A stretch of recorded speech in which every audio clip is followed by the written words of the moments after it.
अस्सलाम वालेकुम व्यूवर्स, उम्मीद करती हूँ आप सब खैरियत से होंगे। मैं आज आप लोगों के लिए छींके आने के मसले को सॉल्व करने के लिए एक ज़बरदस्त टिप लेकर आई हूँ। उम्मीद करती हूँ कि मेरी बाकी रेमेडीज़ और टिप्स की तरह मेरी आज की ये रेमेडी भी आप लोगों को पसंद आएगी। चलिए देखते हैं कि आज की ये आसान सी टिप है क्या।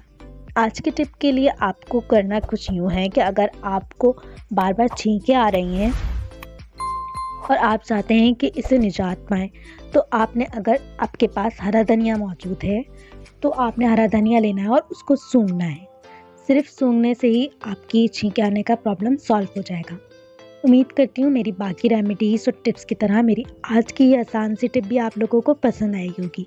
मेरी इसी तरह की आसान सी रेमेडीज़ और टिप्स को हासिल करने के लिए मेरे चैनल को सब्सक्राइब कीजिए, मेरी वीडियोज़ को लाइक और शेयर कीजिए।